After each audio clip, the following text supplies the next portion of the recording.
सभी को मेरा नमस्कार।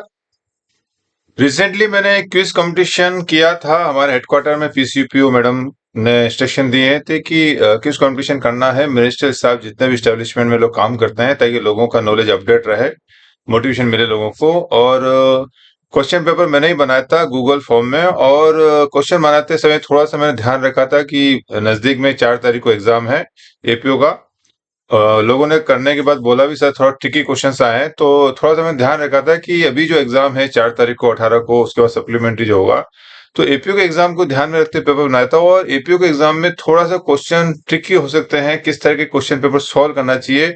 और क्विज कंपटीशन में कई लोगों के क्वेश्चन गलत हुए हैं, तो कई जानना चाह रहे थे सर क्या ऐसे गलत है क्या है।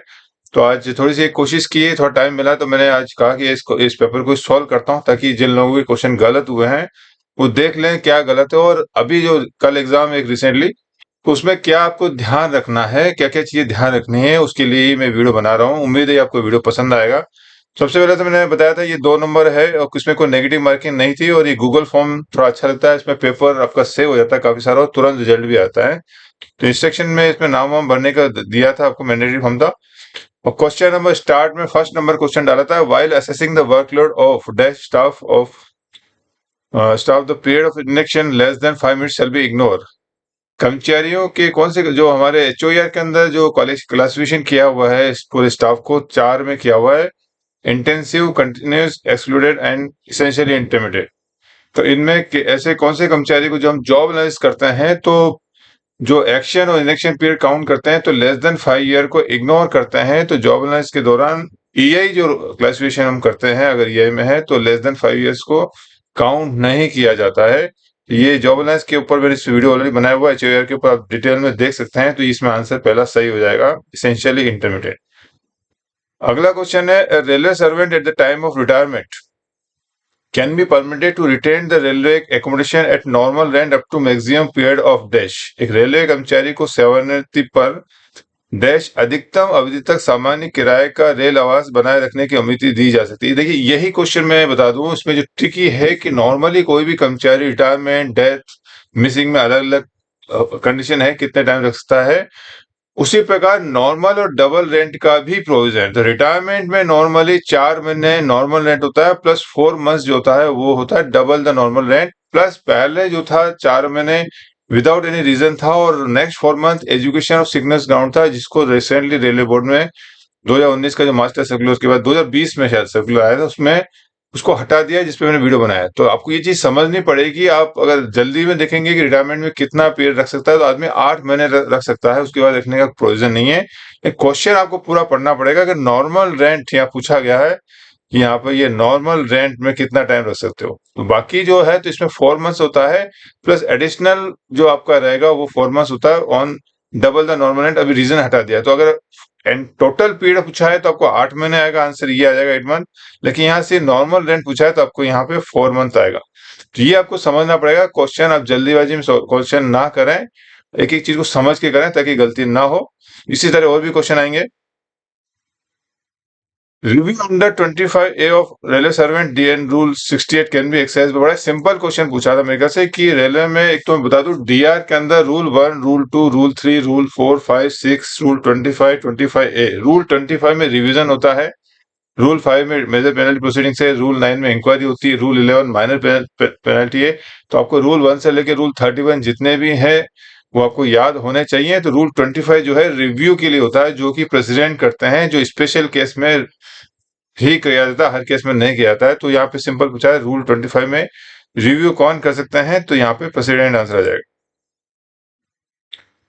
Demanding dowry is prohibited under rule dash of railway servant conduct rules 1966। Rail सेवा आचरण नियम 1966 के नियम के तहत दहेज की मांग करना प्रतिबंधित है। तो जैसे मैंने पिछले वीडियो में बताया था कि आपको डीआर रूल 1 to 31 याद होने चाहिए, उसी प्रकार कंडक्ट रूल 1 to 26 जितने भी हमारे कंडक्ट रूल है आपको याद होने चाहिए। एग्जाम में जब ये क्वेश्चन आप करते हो तो एक साथ रिवीजन भी कर लीजिए कि चलो यहाँ पे आंसर जो हो जाएगा 13A हो जाएगा।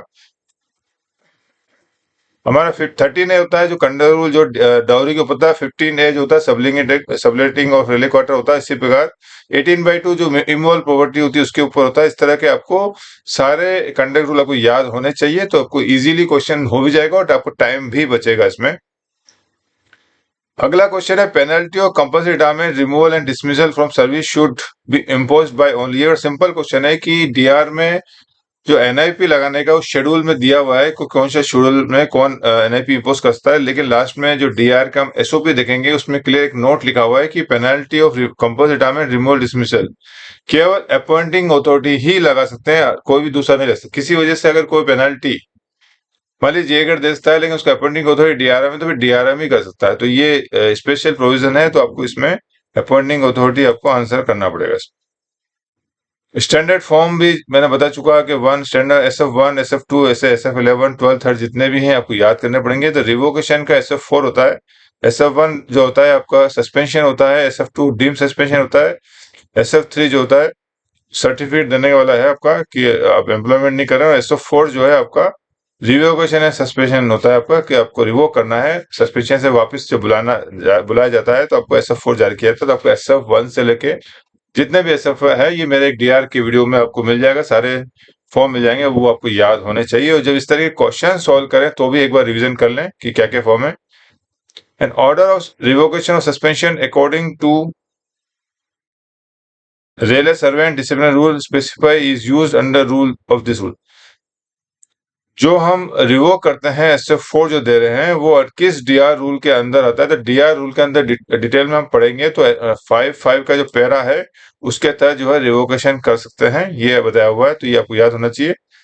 अगला क्वेश्चन है, in case of resignation from service the payment towards leave encashment is restricted to dash of leave balance. कोई भी कर्मचारी, कई बार मेरे पास क्वेश्चन आते हैं सर, कोई रेजिग्नेशन देता है तो उसको क्या रिटायरमेंट बेनिफिट मिलेंगे, पेंशन मिलेगा, डीसीआईजी मिलेगा, क्या क्या मिलेगा, तो बता दूं रेजिग्नेशन में सिर्फ लीव के अलावा कुछ भी नहीं मिलता है। तो लीव भी जो आपका क्रेडिट है, इसमें लोग कंफ्यूज होते हैं कि मैक्सिमम को 300 दिन क्रेडिट होता है तो क्या मैक्सिमम 150 दिन मिलेगा, ऐसा नहीं है। जो एम्प्लॉय है उसके जो बैलेंस उसके पास मान लीजिए 100 का ही बैलेंस है तो उसका 50% मिलेगा, तो जो बैलेंस उसके पास है उसका 50%। और मैक्सिमम किसी के पास भी बैलेंस जो होता है वो 300 होता है, तो 300 का 50%। इसमें 2-3 क्वेश्चन होते हैं कि किसी को भी मैक्सिमम कितना मिल सकता है, तो 150 ज्यादा नहीं मिलेगा, और यहाँ पे कितना मिलता है तो 50% आपको मिलेगा आंसर। अगला क्वेश्चन है, the compensation against under the employees compensation act 1923 is payable to the widow. ये मैंने ऑलरेडी वीडियो बनाया हुआ है कि कंपनसेशन, ये अभी नया नाम है एम्प्लॉइज कंपनसेशन एक्ट 1923। इसमें रेलवे में जो भी जनरली सेटलमेंट ड्यूज पैसा जो मिलता है नॉर्मल केस में वो जो उसके लीगल हेड्स होते हैं उन्हीं को दिया जाता है, लेकिन कंपनसेशन एक्ट के तहत जो कंपनसेशन है ये स्पेशल प्रोविजन आप याद रखिएगा, ये थ्रू कमिश्नर मिलता है, डायरेक्ट हम फैमिली को नहीं देते हैं। कमिश्नर की ड्यूटी है कि वो किसको देना है।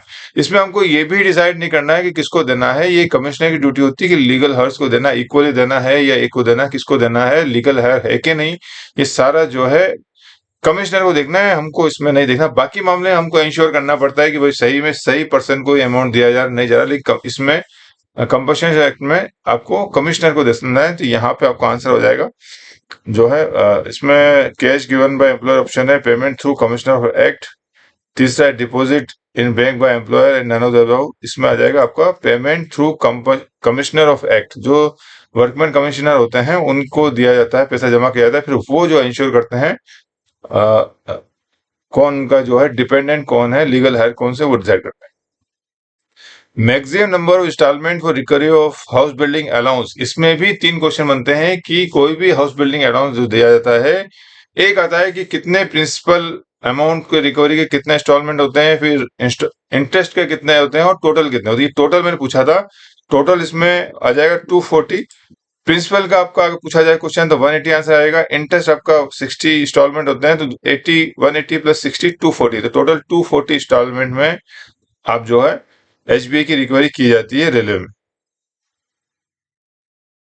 अगला क्वेश्चन है, the compensation payable to families of railway employees who dies in harness in the performance of their bona fide official duties under Workmen Compensation Act is deducted from the lump sum payment payable under ex gratia lump sum compensation डब्ल्यूसीए के तहत अपने वास्तविक अधिकारी कर्तव्यों के निष्पादन के दौरान मरने वाले रेल कर्मचारियों के परिवार को देय मुआवजा अनुग्रह राशि एकमुश्त मुआवजे के रूप में देय एकमुश्त राशि से काट लिया जाता है। यानी कि पहले जो रूल आया था एक्सग्रेशिया लम्प सम पेमेंट में, उसमें ये कहा गया था, रूल पैरा 12 को था उसमें, जिसमें मैं वीडियो बना चुका हूँ, कि जो वर्कमैन कंपनसेशन एक्ट का जो पैसा जो दिया जाता है वो लमसम जो मिलता है उसमें से माइनस करने का, डिडक्ट करने का प्रोविजन था। वो शायद बाद में 2011-12 में, इसमें मैं ऑलरेडी वीडियो बना चुका हूँ, आप डिटेल में देखते हैं। तो 11-12 में वो हटा दिया है। अभी कोई भी पेमेंट होता है वर्कमैन कंपनसेशन एक्ट या एम्प्लॉयज कंपनसेशन एक्ट का, उसको डिडक्ट नहीं किया जाता। तो ये जो वाला मामला है ये गलत हो जाएगा। दूसरा, joining time is not admissible in case of temporary transfer. इसमें कहा गया है कि अस्थायी स्थानांतरण के मामले में कार्यभार ग्रहण करने का समय स्वीकार नहीं है। इसको पढ़ते लोग कंफ्यूज हो जाते हैं कि जॉइनिंग टाइम में एलिजिबल है, एडमिसिबल है नहीं है, लेकिन ये बिल्कुल सही है। जो टेम्परेरी ट्रांसफर होता है उसमें आपको टीए मिलता है अप टू 180 डेज जो भी है, और लेकिन जॉइनिंग टाइम अवेलेबल एडमिसिबल नहीं है, ना ही सीटीजी एडमिसिबल है। तो ये आपका 2 वाला जो पोर्ट है ये करेक्ट है, और ये दूसरा वाला, पहला वाला गलत हो जाएगा। तो इसका ऑप्शन आ जाएगा 1 is correct, sorry 2 is correct. 1 तो गलत है, करेक्ट नहीं होता है, और 2 जो है ये आपका करेक्ट हो जाएगा। तो 2 इज करेक्ट हो जाएगा। अगला क्वेश्चन है, as a general rule running staff are classified as dash under HOR. HOR में जो 4 क्लासिफिकेशन होते हैं, continuous, excluded, EI and intensive, उसमें पूछा गया है रनिंग स्टाफ को किस में माना गया है। तो रनिंग स्टाफ मैं बता दूं आपको, आपके एक तो लोको पायलट होते हैं और आपको होते हैं गार्ड होते हैं। तो गार्ड और ड्राइवर जो भी होते हैं लोको पायलट, उसको कंटिन्यूअस श्रेणी में माना गया हुआ है। तो इसका पहला ऑप्शन सही हो जाएगा। ये थोड़ा मैं ट्विस्ट करने की कोशिश की है। Maximum amount of retirement gratuity as per 7 PCC ease करके लोगों ने छोड़ दिया था, और लोग ने कईयों ने 25 लाख आंसर दिया था। लेकिन आप क्वेश्चन आप पूरा पढ़ेंगे तो पढ़ेंगे maximum amount of retirement gratuity as per 7 CPC is dash as on 1/1/2016। ये क्वेश्चन कई लोगों ने यहाँ देखा नहीं, और लोगों ने मैक्सिमम अमाउंट ग्रेजुटी करके जल्दी से 25 लाख कर दिया है, और उनका क्वेश्चन गलत हो गया है। तो क्वेश्चन को, छोटा क्वेश्चन है तो पूरा उसको पढ़ने की जरूर कोशिश करें। आराम से एक लिमिटेड एक टाइम दीजिए कि मुझे इतना टाइम तो देना ही देना मिनिमम, उससे कम ना दें, लेकिन और उससे बहुत ज्यादा भी ना दे। तो ये आपको देखना है। तो इसमें 1/16 को जो है रेट रिवाइज होते हैं और 20 लाख हो गया था, तो इसमें 20 लाख सही हो जाएगा। MSCP scheme was introduced in the railway. MSCP scheme बहुत सिंपल क्वेश्चन है, कब से लागू हुई। इसमें तो ट्विस्ट करने की कोशिश थी 19/2008 और 1/8/2009, इसमें कंफ्यूजन ना हो जाए। ये याद होना चाहिए कि एमएससीपी स्कीम कई लोग 1/1/2006 सोचते होंगे, तो ये 19/2008 से लागू हुई थी, 1/9/2008 से। इसका क्वेश्चन, ये आंसर सही हो जाएगा। ये क्वेश्चन मुझे अच्छा मिला था, मुझे डाला इसमें कि panel was approved on 1/1/20 in which a candidate A was considered under best among failed scheme. A provisionally promoted on 15/1/2020 and was regularized, being found fit in review. His date of promotion will be count from. तो कईयों को अगर नियम मालूम नहीं तो बता दूं, बेस्ट अमंग फेलियर का जो प्रोविजन है SC/ST लोगों के लिए, उसमें रूल ये है कि जब भी उसको प्रमोशन दिया जाता है तो फर्स्ट 6 मंथ जो है प्रोविजनल बेस पे उसको रखा जाता है, प्रमोशन दिया जाता है, और उसको फिर बाद में रिव्यू करके उसको अगर लगता है फिट है तो उसको रेगुलर करते हैं। नहीं, रूल ये है कि जिस डेट से वो प्रोविजनली प्रमोशन दिया था उसको वहीं से ही बेनिफिट दिया जाता है। तो इसमें जो एम्प्लॉय ए था, एम्प्लॉय ए को बेस्ट अमंग फेलियर स्कीम में मानकर हमने प्रोविजनल प्रमोट किया था 15/1 से 2020 से, और 6 महीने बाद यानी 15/7 से मैं इसको रिव्यू किया था, लेकिन बेनिफिट्स को यहीं से मिलेगा 15/1/2020 से। ये थोड़ा सा कंफ्यूज करने के लिए क्वेश्चन डाला था, कितने लोगों को मालूम है। तो इसमें आंसर हो जाएगा 15/1/2020। ये काफी सिंपल क्वेश्चन है कि वर्कमैन कंपनसेशन एक्ट का नाम बदल के क्या कर दिया है। तो वर्कमैन कंपनसेशन एक्ट 1923 बदल के एम्प्लॉयज कंपनसेशन एक्ट कर दिया है 1923। ये सिंपल क्वेश्चन था। गार्जियन में be included in the school pass for a male child studying school away from the employees headquarter provide the age of child is not more than. जो male child और female child के लिए rule है, तो female child में age limit नहीं है, any age of female child, और मेल चाइल्ड के लिए इसकी जो एज है वो 18 ईयर्स से, कईयों ने 21 ईयर्स लगा दिया है।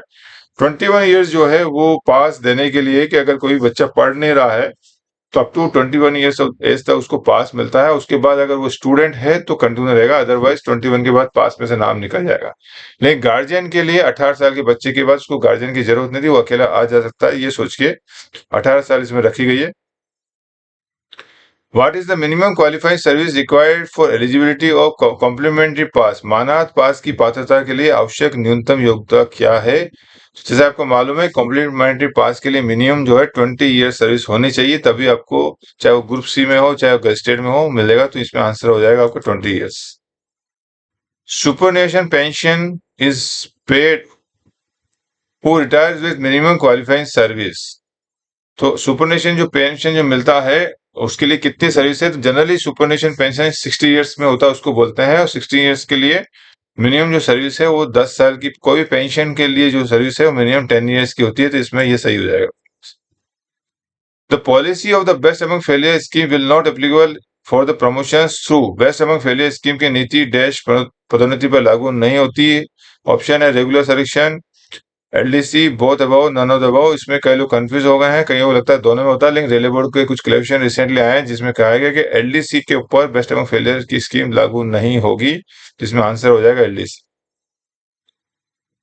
अगला क्वेश्चन है, which of the following is the type of roster which is maintain for PWD reservation. अभी रिसेंटली जो फिजिकल हैंडीकेप कोटा जो उसकी रिजर्वेशन आया है, तो हमारा जो नॉर्मल जो रिजर्वेशन है एससी एसटी एम्प्लॉय के लिए वो होता है पोस्ट बेस्ड रोस्टर। पोस्ट जितना भी कैडर है उसके आधार पर रोस्टर फिक्स होता है। लेकिन ये जो नया जो रिजर्वेशन आया पीडब्ल्यूडी, ये मैंने अपने कुछ वीडियो में बताया हुआ है, ये वैकेंसी बेस्ड रोस्टर है। यानी जितनी वैकेंसी है आपके पास, अगर 10 वैकेंसी है तो उसमें पॉइंट नंबर 1, 26, 51, 76 जो पॉइंट आता है वो उसके आधार पर ही रजिस्ट्रेशन रखा जाता है। तो ये जो है वैकेंसी बेस्ड रोस्टर है। ये इंपॉर्टेंट क्वेश्चन है, एग्जाम में कभी पूछा जाएगा। विच of the following is not a penalty. बड़ा सिंपल क्वेश्चन कई एग्जाम में आ चुका है कि निम्नलिखित में से कौन सा दंड है? रिमूवल एक पेनल्टी जाती है, 8 नंबर की पेनल्टी होती है।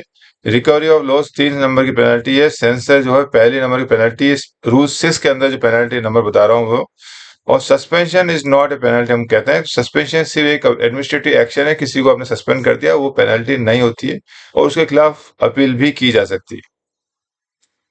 An employee who is dismissed, removed from service is permitted to retain relief quarter for a period। कोई भी कर्मचारी रिमूवल, डिसमिसल, रेजिग्नेशन में कितने टाइम तक मकान को रख सकता है? उसके लिए ऑप्शन है 1 month, 2 month, 4 month and 8 month. तो इसके लिए आंसर हो जाएगा 1 मंथ आपका। For halt at the same station how many days maximum TA is paid.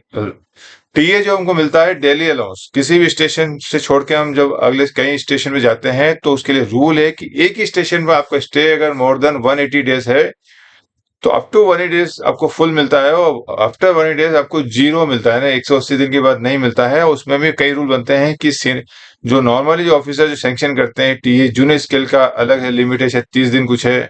उसके बाद 45 days up to J grade है। उसके बाद 180 डेज जो जनरली एसएसजी ग्रेड को पावर दिया गया, ये आप जो एसओपी में देख लें। तो ये नॉर्मली पूछा है मैक्सिमम कितना है, तो ये 180 डेज ही होगा आपका। उसके बाद आपको पीटीएन नहीं मिलेगा।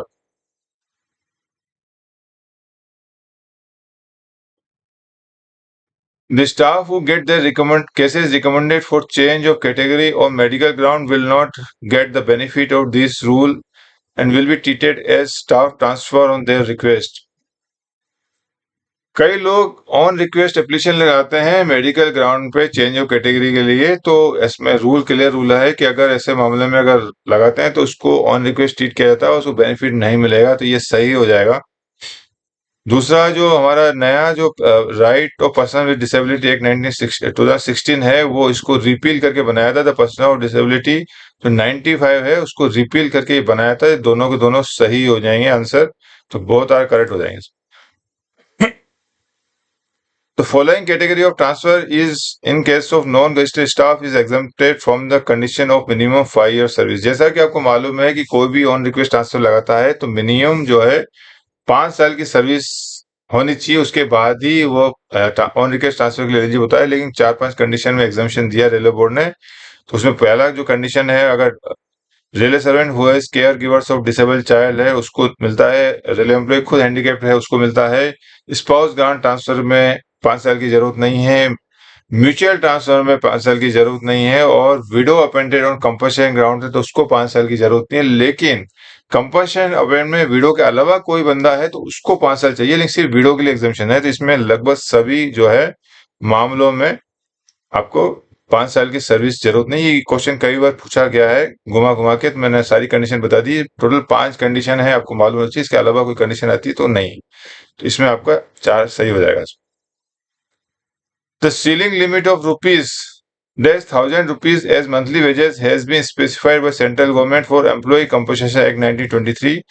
कर्मचारी प्रतिकर अधिनियम 1923 के तहत केंद्रीय सरकार द्वारा मासिक रूप से वेतन डैश हजार रुपए की अधिकतम सीमा निर्दिष्ट की है। ये कईयों को क्वेश्चन समझ में नहीं आया तो मैं बता दूं कि कोई भी कर्मचारी वाइल ऑन ड्यूटी, कोई भी सेवा में बोनाफाइड ड्यूटी करते हुए एक्सीडेंट के दौरान उसकी दुर्घटना हो जाती है तो वर्कमैन कंपनसेशन एक्ट 1920 की 3 के तहत उसको एम्प्लॉयर के द्वारा मुआवजा दिया जाता है। उसका जो कैलकुलेशन करने का तरीका है उसमें एज फैक्टर आता है, एज के हिसाब से एक फैक्टर से मल्टीप्लाई किया जाता है, और उसका जो अमाउंट होता है वेजेस, यानी जो मंथली सैलरी होती है उसकी जो भी वेजेस हैं, रेम्युनरेशन बोलते हैं, उसको उस फैक्टर से डायरेक्ट मल्टीप्लाई किया जाता है। और जिसकी एज जितनी कम होती है उसको अमाउंट ज्यादा मिलता है, और जिसकी एज 60 के जितने नजदीक होगी उसको कम अमाउंट मिलता है। जो जो हम मंथली वेजेस को हम मल्टीप्लाई करते हैं, किसी जमाने में ये 1000 हुआ करता था, फिर वो 2000 हुआ, फिर 4000 हुआ, फिर 8000 हुआ, फिर 10,000 हुआ, और करंट में अभी ये 15,000 रुपए है ये। तो आपको जैसे बोनस में सीलिंग फिक्स किया गया है 7,000 रुपए, सिमिलरली रेलवे एम्प्लॉय में अभी आज की तारीख में मिनिमम आपकी 18,000 सैलरी है, और शायद पे कमीशन में बढ़ जाएगी। लेकिन for the purpose of calculation wages for under employee compensation act जो अमाउंट फिक्स किया है वो 15,000, यानी कोई भी एम्प्लॉय है अगर उसकी अनफॉर्चुनेटली दुर्घटना होती है और डेथ होती है या इंजर होता है तो हम कैलकुलेशन करेंगे तो ये मानेंगे उसका सैलरी जो है 15,000 रुपए है, फिर उससे निकाला जाता है। तो ये लेटेस्ट जो रेट है ये 15,000 है, कई बार एग्जाम पूछा जाता है। Validity of family identity card issued to retired railway employee and widow of the railway employee will now be। तो रेलवे कर्मचारी को जो हम आई कार्ड देते हैं किसी जमाने में 7 साल हुआ करता था, और अभी लेटेस्ट इसका जो मैंने क्वेश्चन पूछा गया वो लाइफ टाइम हो गया है। कोई भी आई कार्ड होता है वो लाइफ टाइम के लिए मिलता है, तो आंसर इसमें लाइफ टाइम सही हो जाएगा।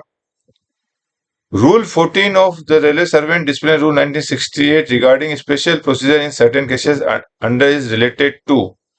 कुछ मामलों में विशेष प्रक्रिया के संबंध में रेल सेवक अनुशासन एंड अपील नियम 1968 का नियम 14 किससे संबंधित है? जो 14 रूल है, रूल 14 वो क्या है बता दूं। एक तो मैं आर्टिकल 311, इसका आंसर सही है। क्या है आर्टिकल 11? आर्टिकल 11 311 के बारे में एक वीडियो शॉर्ट बना चुका हूं, दोबारा ब्रीफ कर देता हूं। आर्टिकल 311 में कहा गया है कि कोई भी कर्मचारी को रिमूवल, डिसमिसल, कंपल्सरी रिटायरमेंट जो पेनल्टी है, मेजर पेनल्टी, वो कोई भी जो पेनल्टी है जो इससे पहले के क्वेश्चन बताया वो अपॉइंटिंग अथॉरिटी द्वारा दी जाती है। तो उसमें रूल आर्टिकल 311 में जो पहला पॉइंट है ये कहा गया है कि किसी भी कर्मचारी को रिमूवल, डिसमिसल, कंपल्सरी रिटायरमेंट की जो पेनल्टी है वो अपॉइंटिंग अथॉरिटी से सबऑर्डिनेट कोई भी अथॉरिटी नहीं दे सकती है। ये पहला रूल है। और रूल जो से 2 है 311 में कहा गया है कि कोई भी जो पेनल्टी है, मेजर पेनल्टी, जो reduction, removal, dismissal, compulsory retirement, जो मेजर पेनल्टीज हैं, इसमें ये देने के लिए किसी भी कर्मचारी को पहले उसके ऊपर आरोप लगाना पड़ेगा, उसको बताना पड़ेगा क्या गलती की है, फिर उसको बचाव का पूरा मौका दिया जाएगा, उसके बाद ही हम मेजर पेनल्टी लगा सकते हैं। और ये पूरा प्रोसीजर है। रूल 9 में डिटेल इंक्वायरी करवा के ही हम किसी के ऊपर मेजर पेनल्टी कसते हैं। ये आर्टिकल 300 में सरकारी कर्मचारियों के लिए कुछ प्रोविजन दिए हैं ताकि उनको एकदम नुकसान ना हो, उनके साथ एकदम कोई बड़ा मतलब पेनल्टी देके रिमूव नहीं करता है। तो उसके लिए किसी को बड़ी पेनल्टी लगानी है तो पहला ये है कि लगाने वाला अथॉरिटी उसके अपॉइंटिंग अथॉरिटी से सबऑर्डिनेट निचला अधिकारी नहीं होगा। दूसरा, अगर लगाना है तो आपको आरोप बताकर उसको बचाव का पूरा मौका दिया जाएगा। लेकिन उसमें एक प्रोविजन सेकंड में जो था कि बचाव आरोप लगाना के उसको बचाव का मौका दिया जाएगा, इंक्वायरी की जाएगी, उसमें एक एक्सेप्शन दिया हुआ अपवाद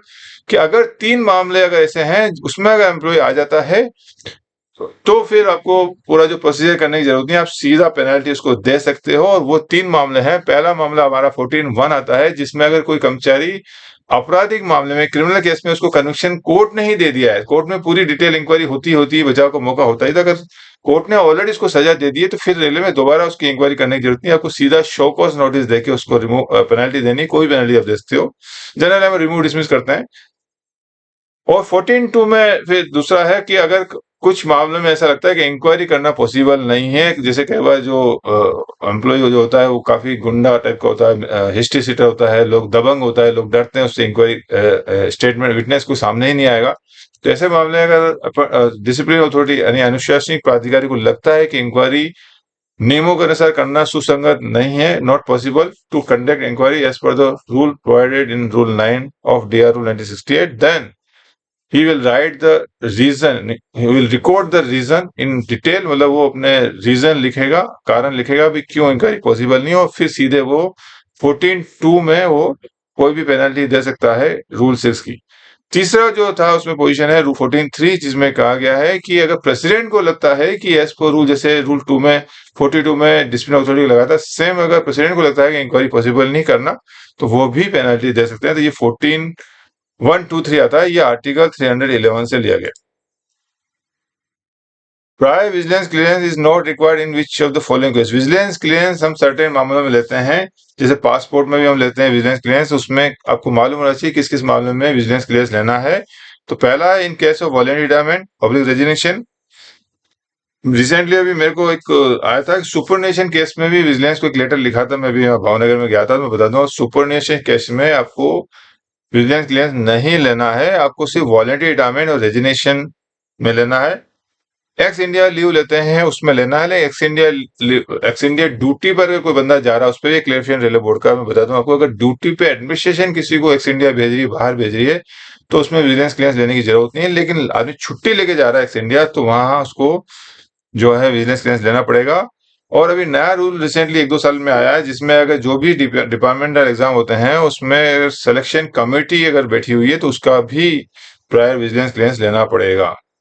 तो ये आपका इसमें किसमें आवश्यकता नहीं है, मतलब नहीं वाला कोई भी नहीं, सभी में लेना पड़ेगा, तो इसमें आपको नन ऑफ द अबव लगाना पड़ेगा। अगला क्वेश्चन है, railway servant can not prefer an appeal against the order of. कोई भी रेलवे कर्मचारी किस आदेश के विरुद्ध अपील नहीं कर सकता। कौन से ऐसे ऑर्डर्स हैं जिसके खिलाफ एम्प्लॉय जो अपील नहीं कर सकता। जैसे मैंने बताया, सस्पेंशन के खिलाफ अपील कर सकता है, कोई भी ऑर्डर एनआईपी इम्पोज करना है या एनहांस करना है उसके ऊपर अपील किया जाता है। An order of introductory nature, ये हम ड्यूरिंग इंक्वायरी के दौरान कोई आदेश दिया गया है जो मध्यवर्ती तरह का है, बाद में फाइनल ऑर्डर आना है, तो उसके ऊपर अपील नहीं किया जाता। ये डीआर रूल में क्लियर लिखा हुआ है। तो ये इसके अलावा एक और है कि डीआर प्रोसीडिंग के दौरान, इंक्वायरी के दौरान अगर इंक्वायरी ऑफिसर ने कोई आदेश पारित किए तो उसके खिलाफ भी इंक्वायरी अपील नहीं की जा सकती। तो इसमें ये नंबर 2 आंसर सही हो जाएगा। Rupees is given under scheme of providing immediate relief to the families of railway servant who dies while in service with effect from 27/6/19। 2019 के बाद से रेलवे कर्मचारी को सेवा में जो मर जाते हैं, वाली सर्विस कर्मचारी को किसी डेथ हो जाती है, तो एक राहत प्रदान करने के लिए अमाउंट दिया जाता है, जो किसी जमाने में 8,000, 10,000, फिर 15,000 हुआ। तो अभी करंट इसका जो रेट है वो 25,000 रुपए है। ये याद करने के लिए क्वेश्चन में दिया था, एग्जाम में पूछा था। Under which rule an employee can be removed dismissal directly from railway service without following the procedure laid down in the rule 9 of DR 68। जैसा भी थोड़ी देर पहले मैं बताया था कि डीआर रूल में किसी को भी रिमूव डिसमिस करना है तो आपको डिटेल इंक्वायरी करना है, लेकिन एक प्रोविजन दिए थे आर्टिकल 311 में कि आप सर्टेन मामलों में आपको पूरी डिटेल इंक्वायरी नहीं करनी है, जो मैंने आपको 14(1), 2, 3 बताया था। तो तीनों मामले में आपको इंक्वायरी नहीं करनी है, तो ये आपका ऑल ऑफ द अबव मैं डिटेल में ऑलरेडी बता चुका हूं। Who is the lowest competent authority to sanction ex gratia lump sum compensation to the family of railway servant who dies in harness in the performance of their bona fide official duty under various circumstances? विभिन्न परिस्थितियों में अपने वास्तविक सरकारी कर्तव्यों का पालन करते हुए मरने वाले रेलवे कर्मचारी के परिवारों को अनुग्रहपूर्वक एक मुश्त मुआवजा स्वीकृत करने के लिए निम्नतम सक्षम अधिकारी कौन होगा। तो मैं बता दूं आपको, ये लमसम कंपनसेशन पेमेंट जो बात हुई थी 1997 से स्कीम लागू हुई थी। पहले रेलवे बोर्ड करते थे, रेलवे बोर्ड भेजा जाता, फिर जीएम को दिया गया, और अब ये काफी टाइम से डीआरएम को पावर डिलीट कर दिए हैं।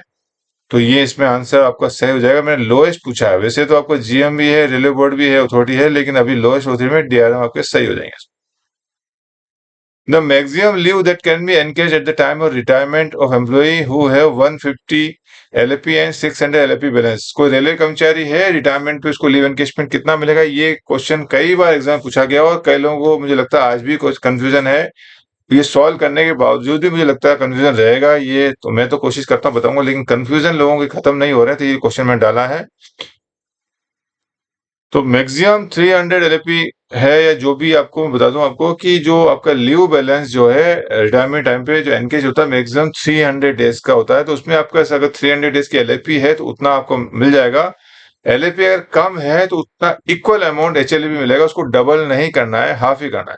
तो इस बंदे के पास ऑलरेडी 150 एलएपी थी, तो अगर 300 में से हम 150 माइनस करेंगे तो 150 बचेगा, तो 150 एचएलपी ये आपका सही होगा। कई लोग सोचते हैं डबल हो जाएगा, तो डबल नहीं होगा, आपका 150 एलएपी और 150 एचएलपी ही होगी। तो आपको 300 में से जितना भी एलएपी बैलेंस है वो माइनस करना है। अगर 300 पूरी की पूरी है तो आपको 300 डेज का एलएपी मिल जाएगा, एचएलपी फिर नहीं मिलेगा। लेकिन अगर 300 से जितना भी अमाउंट आपका एलएपी का कम है, मान लीजिए 200, तो फिर 100 एचएलपी जुड़ेगी। अगर 250 है एलएपी आपके पास बैलेंस है तो सिर्फ 50 एचएलपी का, तो 250 प्लस 50 एचएलपी का पेमेंट मिलेगा। तो ये आपका क्वेश्चन एग्जाम में पूछने की काफी संभावना है, इसको आप समझ लीजिए। Establishment code is denoted by which alphabet? स्थापना कोड को किस अक्षर से दर्शाया गया? ये कई लोग, ये क्वेश्चन मैंने थोड़ा कंफ्यूज करने के लिए डाला था कि हमारा एसओपी होता है, एसओपी में पार्ट एफ आता है। तो एसओपी का क्वेश्चन पूछा था कि एसओपी में एस्टेब्लिशमेंट रिलेटेड जो दिया हो कौन सा पार्ट में आता है, तो पार्ट एफ आएगा। और एस्टेब्लिशमेंट कोड को R1 R2 कहते हैं। Establishment code, Indian railway establishment code part 1 को R1 कहते हैं, इंडियन रेलवे एस्टेब्लिशमेंट पार्ट 2 को R2 कहा जाता है। तो R से डिकोड किया जाता है, डिनोट किया जाता है। तो ये कई लोग कंफ्यूज हो रहे हैं और कईयों ने एफ भी कर दिया। तो एफ नहीं है, हमारा एसओपी भी क्वेश्चन नहीं पूछा था, ये एस्टेब्लिशमेंट कोड का पूछा था। तो आर से हम डिनोट करते हैं। With regard to appear, the reporting and reviewing level officer required to have at least how many months expense of supervising the work and conduct of the railway servant reported upon before they can record their assessment? कोई भी कर्मचारी का APR record करने के लिए, भरने के लिए मिनिमम 3 महीना सर्विस करना पड़ेगा। 3 महीने से कम अगर सर्विस किया है रिपोर्टिंग ऑफिसर तो एपीआर भरने की जरूरत नहीं है, ये नियम है। तो इसमें आंसर हो जाएगा 3 months. Enhanced family pension is payable to the for the period of up to dash years for death while in service and dash year for retired employees. तो इसमें दो क्वेश्चन बनते हैं। एक तो मैं बता दूं, कोई भी कर्मचारी है अगर उसकी डेथ हो जाती है, चाहे वो ओल्ड पेंशन स्कीम में गवर्न हो या न्यू पेंशन स्कीम में गवर्न हो, तो न्यू पेंशन स्कीम अगर गवर्न भी है तो डेथ के बाद वो फैमिली को पास ऑप्शन होता है कि वो ओल्ड पेंशन स्कीम को ऑप्ट कर सकती है। तो ऐसे मामले में एनहांस फैमिली पेंशन का प्रोविजन दोनों पे लागू होता है। तो नियम जानकारी होना चाहिए कि कोई भी कर्मचारी सेवा के दौरान यानी 60 साल से पहले अगर उसकी डेथ हो जाती है तो उसकी फैमिली को 10 साल तक एनहांस फैमिली पेंशन यानी कि लास्ट पे का 50%, एनहांस फैमिली पेंशन जो रेट होती है वो लास्ट पे का 50% होती है। और फैमिली पेंशन जो होती है नॉर्मली वो 30%, यानी 100 रुपए है तो 50 रुपए मिलेगा, और फैमिली पेंशन उसका 30% होता है यानी 30 रुपए। तो एनहांस फैमिली पेंशन का ये प्रोविजन बनाया हुआ ये है कि कोई भी कर्मचारी की सेवा के दौरान डेथ हो जाती है तो enhance family pension while in service death होती है तो 10 साल मिलता है। लेकिन रिटायरमेंट के बाद अगर डेथ होती है, यानी कोई बंदा मान लीजिए 60 साल में रिटायर हुआ और 1 साल के बाद एक्सपायर हो गया 61 की एज में, तो अप टू 7 ईयर्स, या वो 67 ईयर्स का अगर जिंदा होता तो कब होता उसके हिसाब से तो 6 साल उसको मिलेगी। और अगर 50 साल में रिटायर हुआ है और 55 में मर गया है बंदा 5 साल के बाद, तो 55 से 7 साल या 67, तो 55 से 7 साल यानी 7 साल तक उसको एनहांस फैमिली पेंशन मिलेगा। इस तरह कैलकुलेशन है। तो इसमें जो आंसर हो जाएगा, डेथ वाले सेवा के दौरान मृत्यु होने पर 10 वर्ष की तक की अवधि के लिए तथा सेवानिवृत्ति के बाद 7 वर्ष तक की, यानी 10 और 7 इसमें आंसर सही हो जाएंगे। Maximum service is required for enhanced family pension under Railway Service Pension Rule 1993।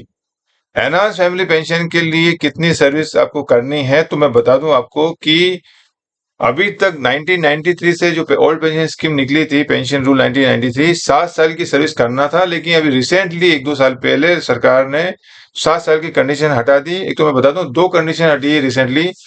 एक तो जो मिनिमम फैमिली पेंशन जो था वो 10 साल है, आपको 10 साल करने पर ही पेंशन मिलता है। लेकिन इनवैलिड जो पेंशन है, जो कर्मचारी जो टोटली मेडिकली इनकैपेसिटेट हो जाते हैं, उस मामले में 10 साल की सर्विस हटा दी है, उनको पेंशन का प्रोविजन चालू कर दिया है। और रिसेंटली जो दूसरा नियम आया था एनहांस फैमिली पेंशन के लिए 7 साल की कंडीशन थी, वो हटा दी है। अब कोई भी कर्मचारी जो, देखिए ओल्ड पेंशन स्कीम में तो 7 साल का केस अभी होगा नहीं, क्योंकि वो 2004 में बंद हो गया। तो अभी जो भी न्यू पेंशन स्कीम में जो लोग गवर्न हो रहे हैं, वो अनफॉर्चुनेटली उनकी डेथ हो जाती है 1 साल 6 महीने 2 साल में कभी भी हो जाती है, तो उसकी विडो अगर ओल्ड पेंशन स्कीम ऑप्ट करती है तो उनको तुरंत एनहांस फैमिली पेंशन मिलेगा। 7 साल करने की जरूरत नहीं है उनको। लास्ट पे उनका जो भी एम्प्लॉय था उसका 50% मिलेगा अप टू 10 ईयर्स, और उसके बाद फिर 30% मिलेगा।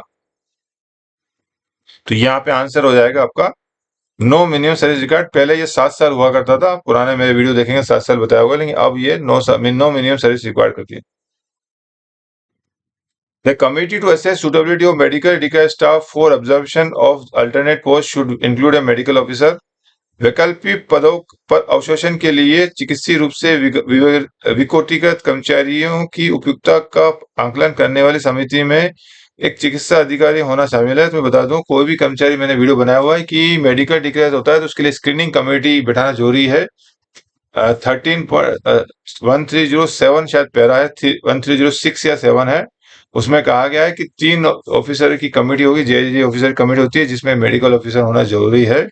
वो एग्जामिन करते हैं कि बंदा जो है, इसमें मेडिकल ऑफिसर की मेन ड्यूटी होती है कि जिस पोस्ट पे एब्जॉर्व किया जाता है उस पे के लिए फिट है कि नहीं। तो मेडिकल ऑफिसर का जो पॉलिसी शायद 2004 के आसपास आई थी, जिसमें मैंडेटरी कर दिया है कि मेडिकल ऑफिसर होना अब जरूरी है। तो ये सही है। दूसरा, no option is available to a medical declares employee to decline the alternative employee if offered in equal grade. यानी किसी कर्मचारी को कमिटी ने नॉमिनेट होने के बाद अगर किसी कर्मचारी को अल्टरनेट जॉब दे दी है, तो कई लोग जॉब ज्वाइन नहीं करते हैं और रिक्वेस्ट करते हैं चेंज करो। रेलवे ने क्लियर एक 2002 का सर्कुलर निकाल दिया है। उसमें कहा गया है कि ये तो 2000 का सर्कुलर 2001 का, जिसमें साफ मना कर दिया है कि कोई भी कर्मचारी को एक बार पोस्ट अलॉट कर दिया है कमेटी ने, उसके पास कोई भी मना करने का कोई राइट नहीं है, और उसका पेमेंट इमीडिएटली स्टॉप हो जाएगा। और रेयर केस में 2002 में फिर एक फर्दर क्लेरिफिकेशन आया है, जिसमें अगर रेयर केस में अगर मेडिकल ग्राउंड पे, हालांकि चूंकि मेडिकल ऑफिसर होता है तो ऐसे चांसेस नहीं होंगे, लेकिन अगर वो रेयर केस में अगर वो मेडिकली उसकी वाकई तबीयत खराब है और सपोर्टिंग डॉक्यूमेंट देता है और रिक्वेस्ट करता है सर आपने जो मुझे जॉब दिया है वो मैं नहीं कर पाऊंगा, ये देखिए सर्टिफिकेट है, तो उस स्पेशल केस में जो है सिर्फ मेडिकल कंडीशन में रिव्यू किया जाता है। बाकी नॉर्मल केस में, अदर देन किसी भी केस में वो रिक्वेस्ट करता है सर मेरी ये इशू है, ये घर का प्रॉब्लम, वो नहीं चलेगा, सिर्फ मेडिकल कंडीशन में ही चेंज करते हैं। तो ये दोनों दोनों सही हो जाएंगे, both are correct. Unmarried female employees are also eligible for maternity leave. ये सही है, अविवाहित महिला को भी मात्रा अवकाश मिलता है। और paternity leave can be granted within 6 month of the child birth. पितृत्व अवकाश बच्चे की 6 महीने के भीतर दिया था, उसके बाद लैप्स हो जाता है। तो दोनों को दोनों इसमें बोथ आर करेक्ट हो जाएंगे। 30% of the basic pay of running staff will be treated as pay element for the entitlement of DA professor. DA जो होता है और सर्टेन बेनिफिट के लिए 30% को पे एलिमेंट माना गया है, ये सही है। 30% running staff allowance is not treated as a part of pay for assessment of income tax. ये गलत है। 30% जो रनिंग अलाउंस होता है उसमें सर्टेन अमाउंट जो है इनकम टैक्स फ्री होता है, नहीं पूरा पूरा फ्री नहीं होता है। तो इसमें आपका ये 2 गलत हो जाएगा, केवल 1 ही करेक्ट होगा, तो 1 इज करेक्ट इसमें आ जाएगा। How much an additional quantum basic pay would be record for the purpose of computation of retirement benefits of loco inspector. तो रनिंग स्टाफ का रिटायरमेंट बेनिफिट के लिए 55% जोड़ा जाता है, लोको इंस्पेक्टर के लिए रिटायरमेंट बेनिफिट के लिए आपका 30% जोड़ा जाता है। थोड़ा इसको मैं और स्पेसिफिक कर दूं, अगर आपको रूल सही में जानना है, तो रनिंग स्टाफ का जो पेंशनरी बेनिफिट होता है उसमें 55% जुड़ता है, यानी पेंशन और ग्रेजुटी के लिए। लीव में 30% जुड़ता है रनिंग स्टाफ का। और लोको पायलट का जो पेंशनरी बेनिफिट है, यानी पेंशन और डीसीआईजी के लिए 30% जुड़ता है, लीव के लिए 0% होता है। लीव आपको मैं कोई जुड़ता नहीं, ये आप याद रखिए, कुछ भी क्वेश्चन पूछा जा सकता है।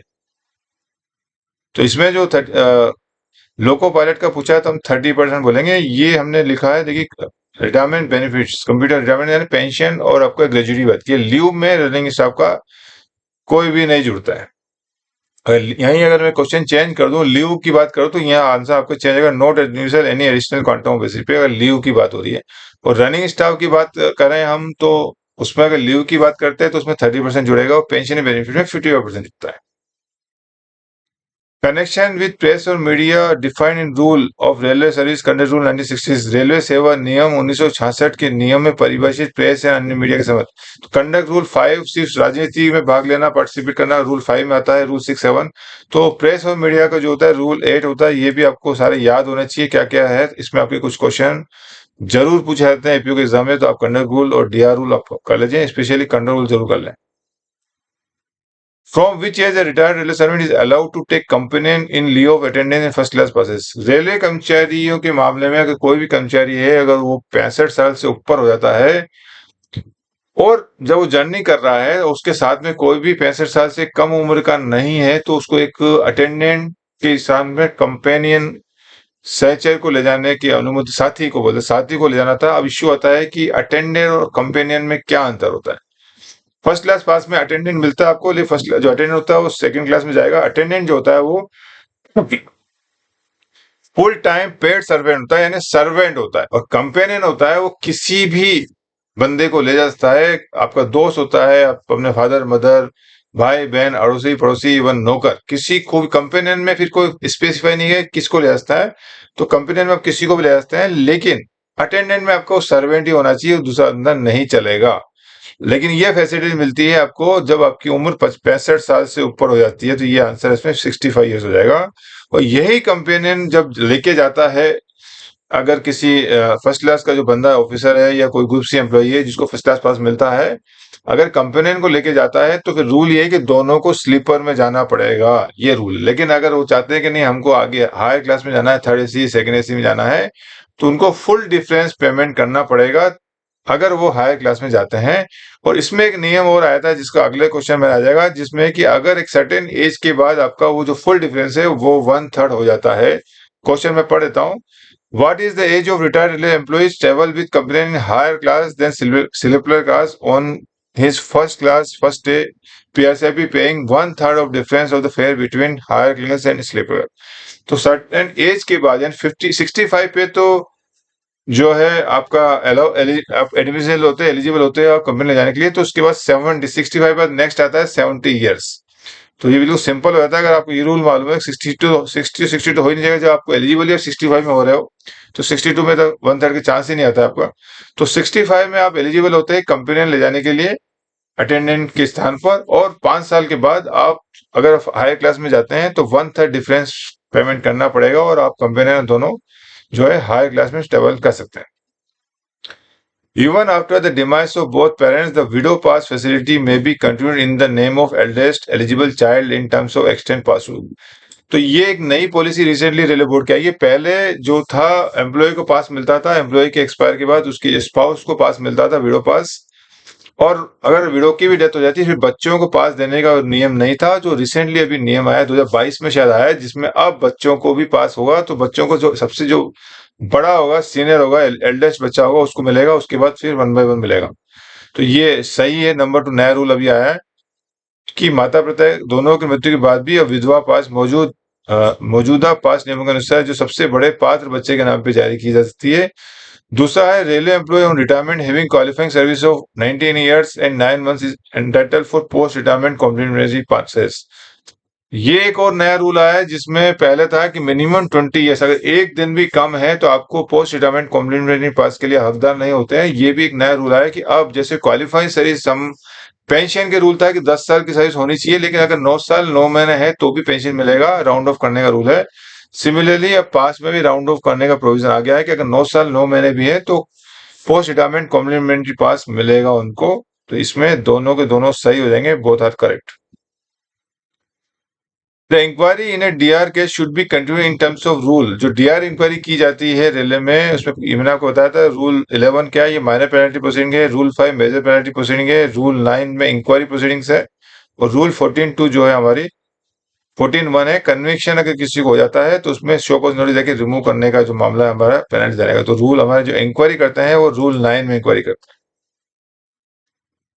ये क्वेश्चन मैंने खुद ने बनाया हुआ है कि ब्रॉन्ज मेडल पास जो होता है एक तो गजेटेड ऑफिसर मिलता है, और आपको कहां से मालूम होना चाहिए कब तक किस किस को क्या पास मिलते हैं। तो ब्रॉन्ज सिल्वर पास जो होता है वो एसएजी एंड अबव को मिलता है, और gold pass GM and above को मिलता है। ये मैं क्लियर कर दूं आपको। तो कई लोग कंफ्यूज होते हैं सीनियर स्केल जेजी एसजी क्या होता है, इसलिए मैंने लेवल भी डाल दिए हैं। तो आपका स्टार्टिंग मैंने इस पे एक वीडियो बना हुआ है, गजिस्ट्रेट ऑफिस में एबीसी प्रमोशन क्या है। सबसे पहले जूनियर स्केल ऑफिसर होते हैं, फिर सीनियर स्केल ऑफिसर लेवल 11, फिर junior administrative grade officer level 12, उसके बाद सिलेक्शन ग्रेड मिलता है आपको, फिर एसएजी मिलता है, फिर एचएजी, फिर एचएजी प्लस। तो ब्रॉन्ज मेटल पास जो होती है वो अप टू सिलेक्शन ग्रेड, ये आपको जो सिलेक्शन ग्रेड है यहाँ तक आपका ब्रॉन्ज पास मिलता है। उसके बाद जैसे ही बंदा एसएजी पहुंचता है उसको सिल्वर पास मिलना चालू हो जाता है। कई लोगों ने इसमें जेएजी लगाया क्योंकि लोगों को अलग से दिखता नहीं, जो आपके ब्रांच ऑफिसर होते हैं, senior DPO, senior DN, senior DST, senior DME, सब वो जे ग्रेड या सिलेक्शन ग्रेड इधर होते हैं। तो लोग ये सोचते हैं जे ग्रेड है, लेकिन वो सिलेक्शन ग्रेड भी होते हैं। तो अप टू सिलेक्शन ग्रेड जो होते हैं उनको ब्रॉन्ज मेडल पास मिलता है, और जैसे ही उनको एसएजी मिलता है, चाहे वो नॉन फंक्शनल भी हो, उनको मेडल पास मिल जाता है, सिल्वर का मिलता है। तो इसमें सही आंसर हो जाएगा, ये मेरे ख्याल से बहुत कम लोगों ने आंसर टिक किया है, लेकिन सही आंसर सिलेक्शन ग्रेड हो जाता है, लेवल 13। अगला क्वेश्चन है, maximum amount of LAP then can be granted at one time can not exceed this. Maximum amount of LAP, HLAP, maternity leave, child के लीव कितनी मिलती है आपको याद होनी चाहिए। एलएपी जो होती है maximum at a time 180 days होती है, एचएलएपी 24 मंथ्स होती है। इसके ऊपर एक वीडियो बनाया है, कौन कौन सी छुट्टी कितने टाइम मैक्सिमम आप ले सकते हो वो आप देख सकते हैं। ये बड़ा सिंपल क्वेश्चन मैंने डाला था 180 डेज की। Study leave at a time कितनी मिलती है, वो होती है आपकी 1 साल। मैक्सिमम कितनी मिलती है, 2 साल मिलती है। डॉक्टरों को मैक्सिमम 36 ईयर्स मिलती है। तो ये आपको सब याद होना चाहिए, सारी छुट्टियां मैक्सिमम कितनी मिलती है, चाइल्ड के लिए कितनी मिलती है, ये सब चीज आपको याद होनी चाहिए। तो ये मैंने क्वेश्चन इस पर बनाया हुआ है, इस तरह आप देख लीजिए। अगला क्वेश्चन है, full pay and allowances shall be granted to all employee during the entire period of hospitalization on account of WRIL। Work related illness and leave, नया जो हॉस्पिटल लीव और स्पेशल डिसेबल लीव को delete करके नया है कि कोई भी कर्मचारी के ड्यूटी करते हुए दुर्घटनाग्रस्त हो जाता है तो उसको WRIL लीव मिलती है। उसमें प्रोविजन है कि हॉस्पिटलाइज जो बंदा होता है तो पूरे पीरियड के लिए उसको फुल पे एंड अलाउंस दिया जाता है। तो ये पहला सही हो जाएगा। दूसरा है, no leave on how LAP and HLAP shall be credited during the period of that employee on WRIL। WRIL पर कर्मचारी रहने की अवधि में कोई भी औसत वेतन छुट्टी, आधे औसत वेतन छुट्टी जमा नहीं किए।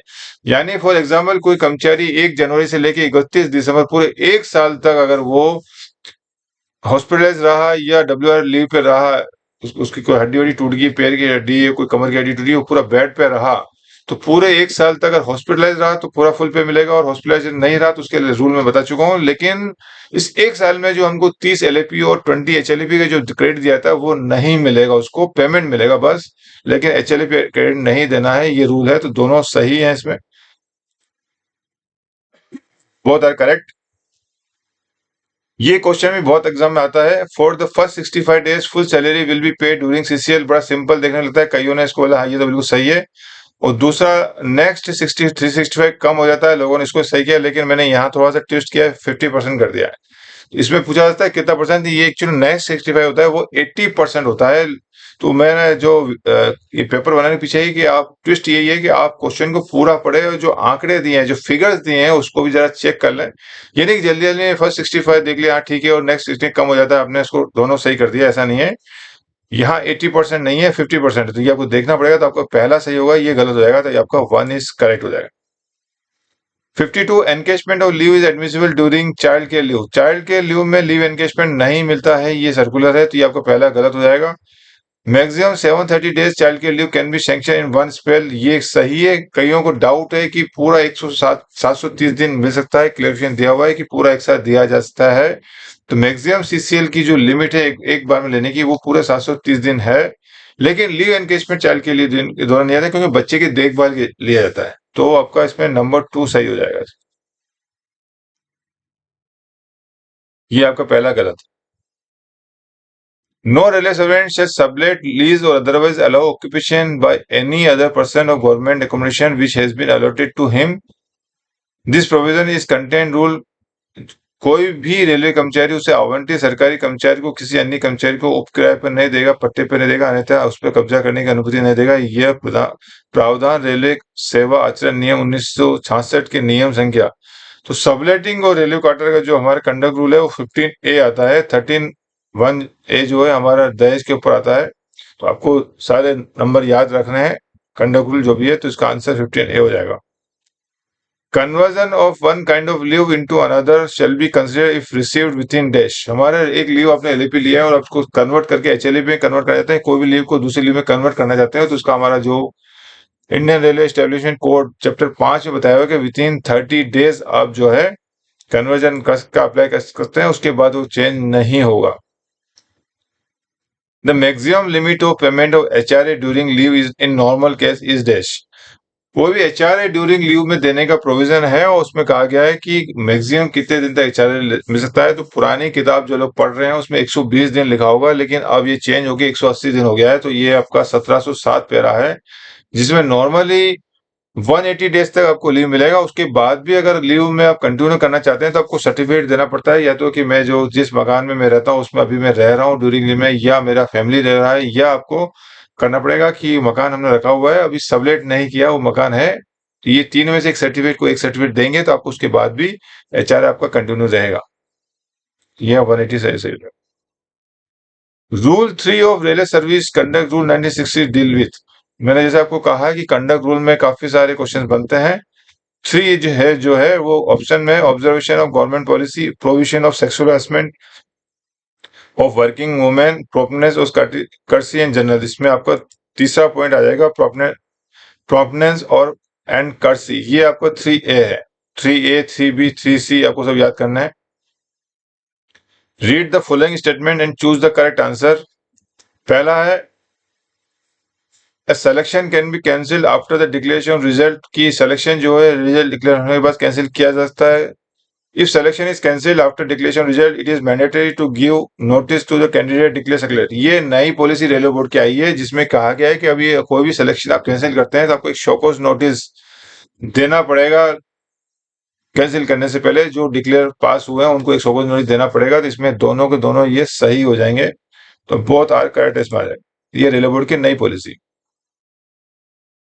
Where railway servants are required to perform split duty, such duty shall be subject to the condition that spell of duty shall not exceed dash and the number of breaks shall be limited to।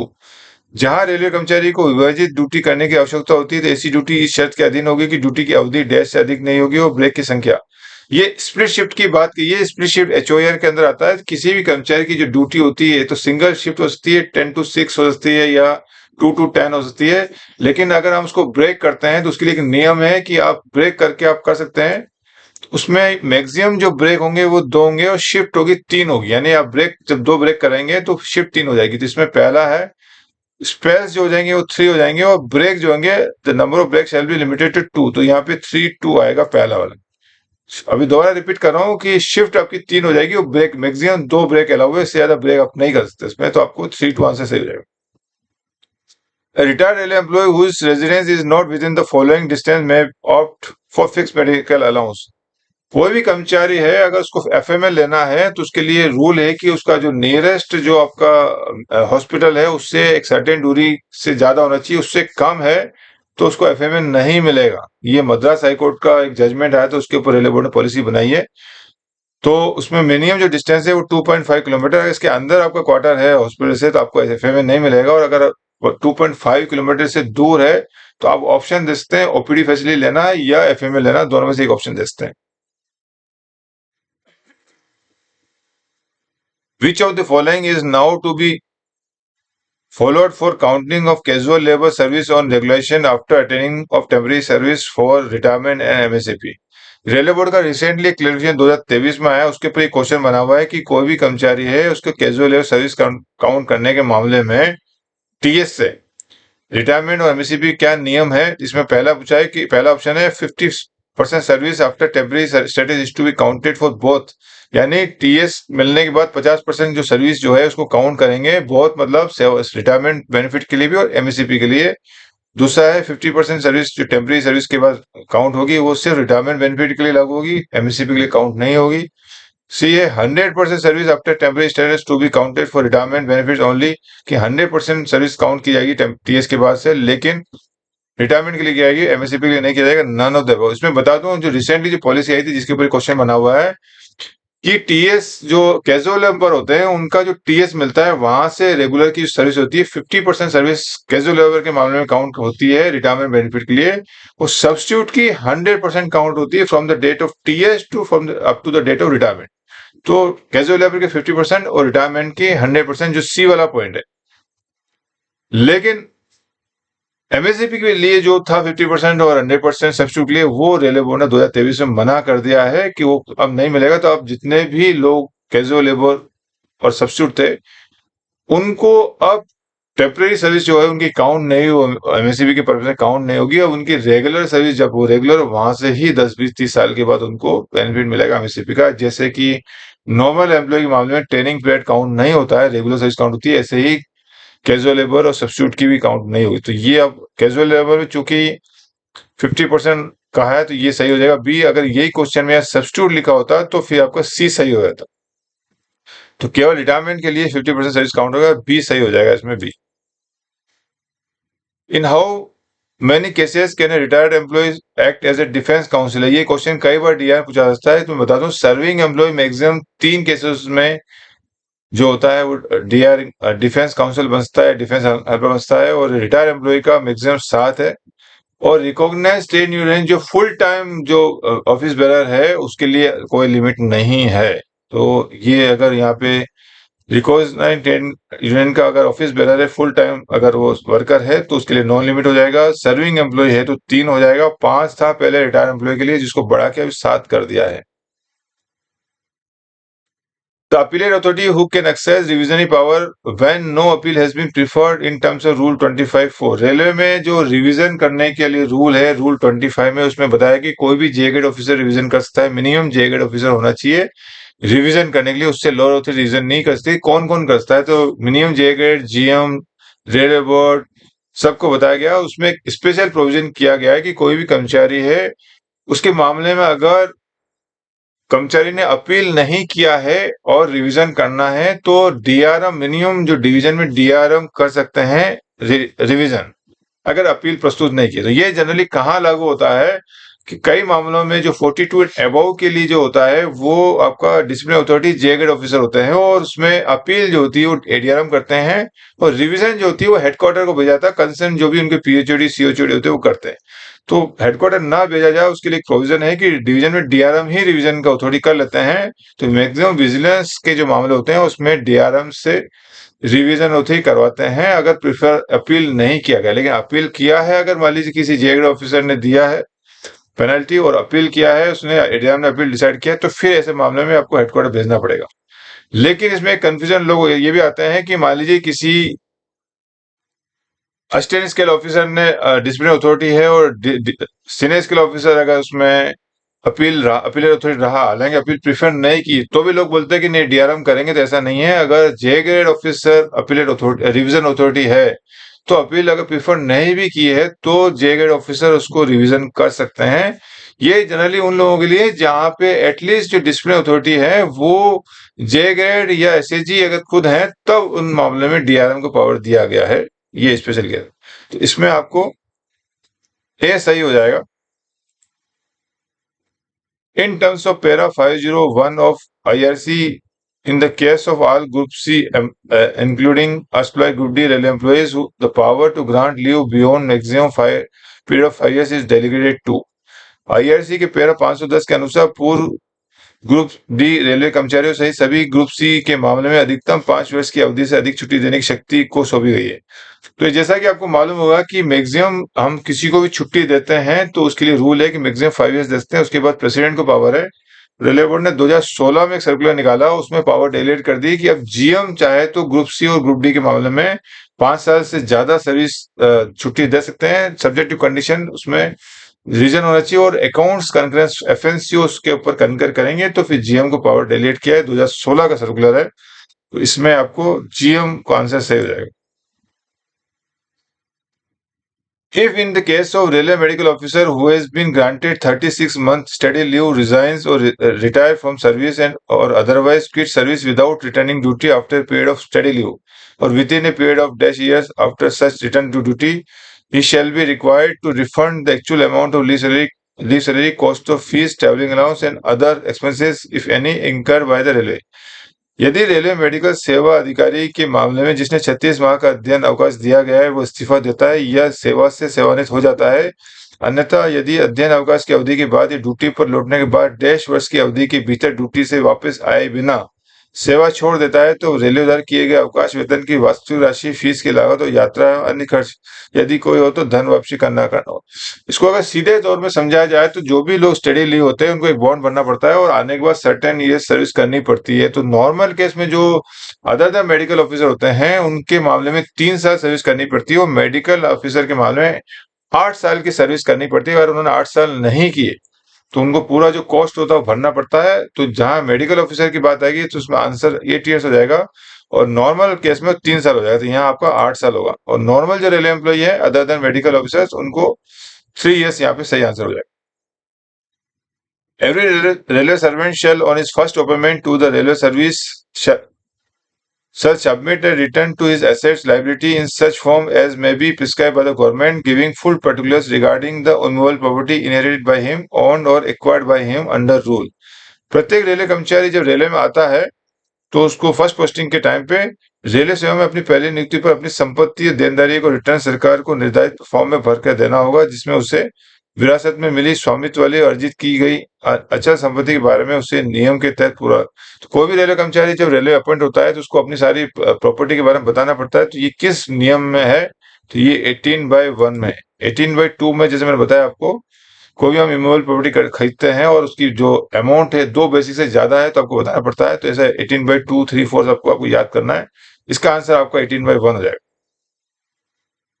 In terms of railway service conduct rule, any loan taken by the railway servant that exceed the limit, then it is to be reported to government. कोई भी कर्मचारी किसी को उधार देता है तो एक छोटी अमाउंट दे सकता है, उससे ज्यादा अमाउंट देने पर उसको सरकार को बताना पड़ेगा। तो छोटी अमाउंट की डेफिनेशन रेलवे बोर्ड ने बताई हुई कितनी है, तो उसमें ऑप्शन है 2000, 5000, 2 मंथ बेसिक पे और 6 मंथ बेसिक पे। तो अगर उसकी जो अमाउंट है 2 महीने की बेसिक से ज्यादा है, अगर लोन दिया गया है कर्मचारी की, तो आपको सरकार को बताना पड़ेगा, सूचना देनी पड़ेगी। इससे कम है तो बताने की जरूरत नहीं। Which part of model SOP contains provision of establishment rule? मैंने जैसे बताया था कि जो एसओपी में एस्टेब्लिशमेंट से कंटेंट कौन सा पार्ट आएगा, तो पार्ट एफ हमारा होता है एस्टेब्लिशमेंट से कनेक्शन।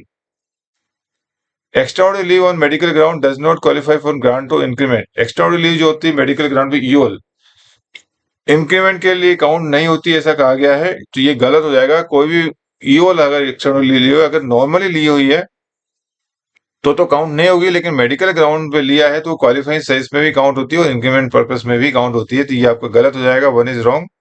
दूसरा है the increment to due on day during the leave period shall not be done till the employee resume duty. बिल्कुल सही है। कोई भी कर्मचारी है, मान लीजिए उसको 1 जुलाई को इंक्रीमेंट लगने वाला है, अगर वो मई से ही छुट्टी पर है, जून से छुट्टी पर, जब तक वो वापस नहीं आएगा छुट्टी, उसको इंक्रीमेंट नहीं मिलेगा। तो इसमें पहला गलत और दूसरा सही है, तो ये 2 इज करेक्ट हो जाएगा। DCRG payable is payable to family of deceased railway servant who has put in 11 years of service is dash. कोई भी कर्मचारी होता है, अगर उसकी on duty while in service death हो जाती है, तो अगर उसकी 1 साल से कम है तो 2 महीने का बेसिक मिलता है, और 1 साल से कम है 5 साल से 1 साल से ज्यादा और 5 साल से कम है तो 6 बेसिक मिलता है। और 5 साल से अधिक और 11 साल से कम है तो उसको 12 बेसिक मिलता है। और 11 साल से अधिक है और 20 साल से कम है तो उसको 20 बेसिक महीने का सैलरी मिलता है। और 20 साल से अधिक है तो हर 6 महीने के लिए उसको आधा पगार मिलता है। यानी अगर किसी 25 साल है तो 25 पगार मिलेगा उसको। उतने जितने साल की सर्विस हुई उतना ही उसको महीने का सैलरी मिलेगा। 26 है तो 26 मिलेगा, लेकिन मैक्सिमम 33 मिलेगा, और उसमें भी कंडीशन है 25 लाख से ज्यादा नहीं मिलेगा आज की तारीख। तो यहाँ 11 साल में 12 बेसिक का है, ये आपको सही हो जाएगा। सॉरी, 11 साल से ज्यादा है तो 20 हो जाएगा, ये सही हो जाएगा। अप टू 11 ईयर्स जो है, लेस देन 11 ईयर्स है वो 12 मंथ है। 11 to 20 में 20 ईयर्स की इनरोलमेंट बताया वो। In respect of backlog carry for vacancy the ceiling of 50% will not apply. थोड़ा क्वेश्चन इनकम्प्लीट है, लेकिन मैं बता दूं कि जो हम रिजर्वेशन के रूल लगाते हैं SC/ST के, उसके लिए रूल है कि कोई भी कर्मचारी, हम जो असेसमेंट करते हैं तो करंट ईयर की जो वैकेंसी हम निकालते हैं तो उसमें 50% से ज्यादा रिजर्वेशन अप्लाई नहीं होना चाहिए आपका। लेकिन ये रूल है, बैकलॉग वैकेंसी अगर SC/ST का हम लेके आ रहे हैं उस पर लागू नहीं होता, लेकिन करंट ईयर में 50% से ज्यादा आप रिजर्व नहीं कर सकते। तो ये लिखा हुआ है। तो सीलिंग विल नॉट अप्लाई, ये करेक्ट हो जाएगा। दूसरा है financial upgradation under MSCP scheme shall be given to next higher grade level in accordance with the hierarchy in the cadre. ये आपको कैडर की हियरकी में हम नहीं देते हैं, हम लेवल की हियरकी में देते हैं। तो कैडर की हियरकी में पुराना एसीपी हुआ करता था कि मान लीजिए कोई जूनियर क्लर्क है, अगर उसको एसीपी मिलता था उसको सीधा लेवल 2 से लेवल 5 मिलता था, लेकिन अभी हम नेक्स्ट लेवल देते हैं, यानी जूनियर क्लर्क को लेवल 2 वाले को लेवल 3 देते हैं। तो ये कैडर हियरकी में ना जाके लेवल हियरकी में या ग्रेड पे हियरकी में दिया जाता था, एमएससीपी दिया जाता है। ये आपका गलत हो जाएगा, तो ये पहला सही हो जाएगा, 1 इज करेक्ट। कंपल्शन अलाउंस हो या पेंशन हो, उसकी अमाउंट क्लियर है, काफी इजी क्वेश्चन है। Compulsion allowance sanction shell not be less than, compulsion allowance minimum कितना होना चाहिए या पेंशन मिनिमम कितना होगा। तो 7th पीसी में जो मिनिमम अमाउंट है वो 9000 प्लस डीए है, और इससे पहले ये जो था 12,1275 हुआ करता था किसी जमाने, अभी करंट में 9000 plus DR. A railway servant cannot be issued charge sheet after his retirement oblique superannuation, पहला ये है। दूसरा है रेलवे सर्वेंट डीआर रूल कब से लागू हुआ, जिसमें लिखा 10/1/1968। तो चार्जशीट रिटायरमेंट के बाद नहीं दिया जाता, ये गलत है। रिटायरमेंट के बाद भी जो गलती आपने की है उसके 4 साल के अंदर आपको दिया जाता है। मान लीजिए किसी का 2025 में अभी रिटायरमेंट है और जो गलती हुई है उसकी 2024 में हुई है, 24 से 4 साल 28 तक देते हैं। लेकिन अगर कोई गलती 2020 में हुई है तो उस मामले में हम चार्जशीट नहीं देते। तो इसमें रूल कई लोगों को गलतफहमी है कि रिटायरमेंट के 4 साल तक दे सकते हैं, ऐसा नहीं है। जो चार्ज लगा रहे हैं, जो एम्प्लॉय ने जो गलती की है उस गलती से 4 साल के लिए, देखिए अभी 2025 चल रहा है, मान लीजिए कोई बंदा 95 से जॉब कर रहा है, तो अगर 95 में उसने कोई गलती की है उसको हम चार्जशीट आज की तारीख में देखते हैं कि आपने 95 में गलती की है, आज चार्जशीट देखते हैं अगर वो वायलेंस सर्विस काम कर रहा है। लेकिन रिटायर हो गया है तो इतना 4 साल पुराने मामले के ऊपर आप चार्जशीट इसको नहीं दे सकते। तो ये आपकी जो है गलत है। चार्जशीट दे सकते हैं अप टू गलती के 4 साल तक, तो ये 100% सही नहीं है। और जो डीआर रूल है इसको मैंने थोड़ा कंफ्यूज किया है, 10/168 कई लोगों ने इसको मान लिया, एक्चुअली 110 है। 10/1 क्या कंफ्यूज करने के लिए कई लोग कंफ्यूज हुए भी हैं, तो ये भी आपको डेट भी ध्यान रखना है कि आपका जो 1 अक्टूबर से हुआ तो ये गलत हो जाएगा, और ये आपका तो दोनों गलत इसमें हो जाएंगे, इसमें तो बोथ आर इनकरेक्ट।